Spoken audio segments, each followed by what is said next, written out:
This Torah class is brought to you by TorahAnytime.com. Okay, good afternoon, everyone. Welcome. It's nice to wish everyone a good afternoon at 5 p.m. Okay, so our schedule is now officially at 5 o'clock until, Be'ezras Hashem, they change the clock back. So that's the longest stretch on one's man. Okay, so we're continuing the words of Ramban, of course, which is miyusad on the midah of anivos, and founded on the principle that one should accustom themselves to speak all their words softly. L'chal adam uv'chol eis uv'zeh tinatzam enakas. Now the Ramban speaks about a very unique aspect of humility, which is probably not recognized, and that is v'ata b'ni daurei. Now, my son, you should know and see ki hamisgoya beliboy ala briois, one who is arrogant in his heart over other people. So from here we see that arrogance is not only in action but in one's heart as well, as the pasuk says, "Levilti rum levavai me'echav." In fact, the Smag says that at first, when he was counting the 613 mitzvahs, he forgot to count the lav of Hishamar Lecha Pentishkach es Hashem, which is a warning not to be arrogant, and he had a dream, and the Smag says that min hashamayim he was reminded to count that particular lav. Well, says Ramban, Ki hamiskoa b'liba yal abrius, one who is arrogant in his heart over people, moired hu b'malchus shamayim, is rebelling against the sovereignty of heaven. The same way if somebody uses the scepter of the king, they're rebelling against the king. The same way if somebody uses the king's horse or the king's wife, they're rebelling against the sovereignty of the king. If someone is arrogant, they are moired b'malchus shamayim. Why? Ki mispaer hu belvush malchus shamayim. They are glorifying themselves with the cloak of heaven. Shenemar, as the pasuk says, Hashem Malach, God reigned, Geos Lavesh. He dons majesty. In other words, if someone is a Baal Gaiva, they're a robber, they're stealing. Who are they stealing from? They're stealing from God. How are they stealing from God? Arrogance belongs to God, it doesn't belong to you. What?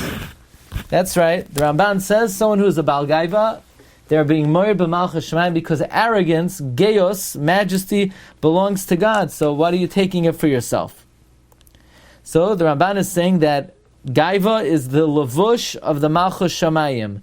As the pasuk says, Hashem malach geos lavesh. Or like it says in Shir Ashira, in Oz Yashir, Ashira la Hashem ki ga'oi ga'a. But the question is, we know Gaiva is a very bad midah. How can we attribute Gaiva to the Almighty? Is Rebbeinu Shem, Chas v'Shalom, can we attribute Gaiva to HaKadosh Baruch Hu? So there are two approaches, and they're both enunciated by the Sefer HaIkrim, Rabbi Yosef Albo, in Maimer Beis Perak Yadalet. Number one, why is Gaiva a bad midah? What's wrong with it? As we're going to see, it's sheker, it's false. It's empty. You're Baal Gaiva that what? That you have money? You didn't do anything to get money. God gave it to you. You're Baal Gaiva because you're smart? You also didn't do anything. You're a Baal Gaiva because how you look? Well, you formed your own image? So everything you have is a gift. So you're Baal Gaiva, it's sheker v'chazav because you don't own it. It doesn't belong to you. It was given to you and it can be taken away at any moment. But if you could find someone who has greatness that is intrinsically theirs and they are responsible for it, they're entitled to be a Baal Gaiva, namely God. All of Hashem's Mailos are His. They belong to Him. It's not sheker, it's intrinsic. So for HaKadosh Baruch Hu, majesty is not a bad midah. For us it's a bad midah because it's empty, it's false. For the Rebbeinu Shalom it's not a bad midah because it's intrinsic.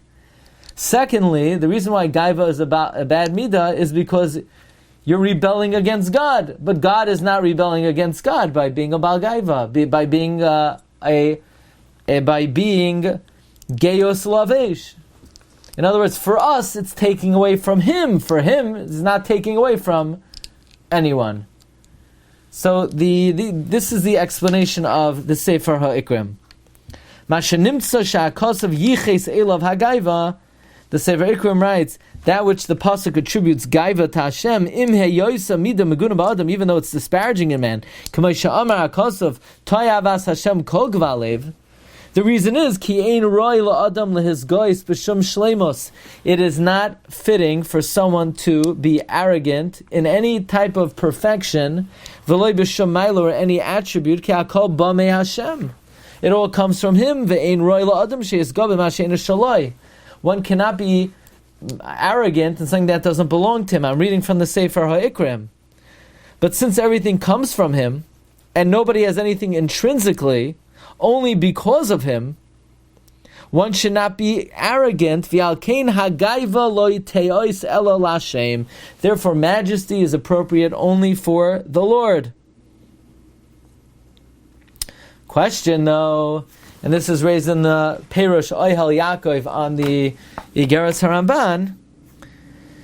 We know the whole concept of midos toivos are not for the benefit of society, and it's not to allow the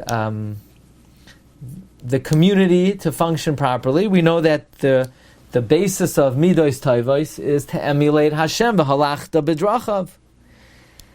And the Rambam says the principle of halachta b'drachav is midos toivos, including anivos.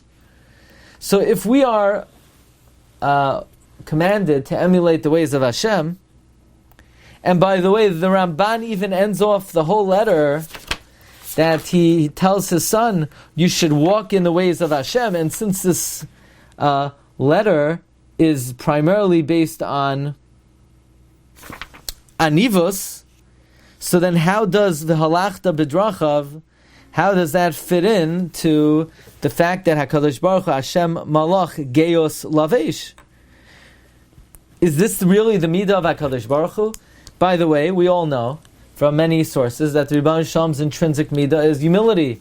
The Gemara says in Tainus, the Gemara says in Megillah, Daf Lamed Aleph, Rabbi Yochanan, Kamakom shata moitzei gvurasai shel HaKadosh Baruch Hu, shamata moitzei an v'sanusai. So God's intrinsic quality is humility.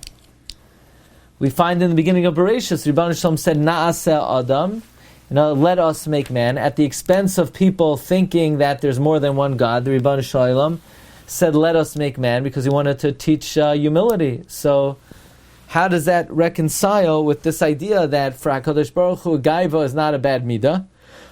Vashem malach geos lavesh. And the answer the Oyhel Yaakov says is that when we say the Rebbeinu Shalom is geos lavesh, that is only the garment that he puts on, but this is not his intrinsic midah. Intrinsically, the Rebbeinu Shalom's midah is humility. But he dons. Now, what does that mean, he dons? Because the truth is, all of the midos are just how Hashem is manifest to us.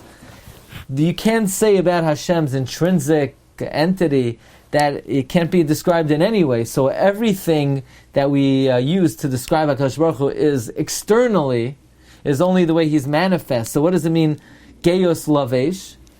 But the answer is that even in the way Hashem is manifest to us, there is the outer manifestation and there's the intrinsic manifestation. The intrinsic manifestation of HaKadosh Baruch Hu is intrinsically, the midah with which we should ascribe to HaKadosh Baruch Hu is humility. Nasa Adam. But Hashem has to don a certain garment, the way that He accords with this world, namely, He has to show His mastery and control over the world. That is His outer garment, and that is merely Hashem's levush. His levush is one of geos. In fact, the Chai Adam wrote a sefer on Hilchos Shabbos called Zichru Teiras Moshe, and in the Hakdama to the Zichru Teiras Moshe, the Chai Adam writes, HaKadosh Baruch Hu anav b'tachlis ha'anivos. God is humble in the epitome of humility, like Rabbi Yochanan says. Nowhere in the whole Tanakh is God described as Ga'ai. He's Hashem Malach Geos Lavesh. He dons it. And even when we say Ashir al Hashem ki Ga'ai Ga'a, Rashi says, quoting the Targum, Hashem is misga'eh over the geim. He externally manifests superiority over those who elevate themselves. But intrinsically, Hashem's midah, even in terms of how He is manifest to us, is we should recognize Hashem as the epitome of humility. But here we're learning that the reason why gaiva is a bad midah, aside from all the averos it brings to, is that it's stealing the levush of HaKadosh Baruch Hu. It does not belong to man. Gaiva is inappropriate for man. Rabbi Victor Miller used to say, you have a Isha who has a zaken. A woman has a beard. That doesn't belong. It's not appropriate. It's out of place. So too, for a person to be a Baal Gaiva, it's just not appropriate. It doesn't belong to Adam. It does not belong to a Basar Adam. It belongs to HaKadosh Baruch Hu. It's Hashem's vestment. Rabbi, thank you everyone for joining us. Everyone's welcome to join us tonight, 9:15, Yevamis Mem Gimel. And see everybody a bit later, or tomorrow 5 p.m. Tomorrow at 12 o'clock is a special national Agar de Pirkos Shir on Chodesh Nisan. And the Kol Tov, everyone. Have a good one. Bye-bye. You've just experienced another Torah class brought to you by TorahAnytime.com.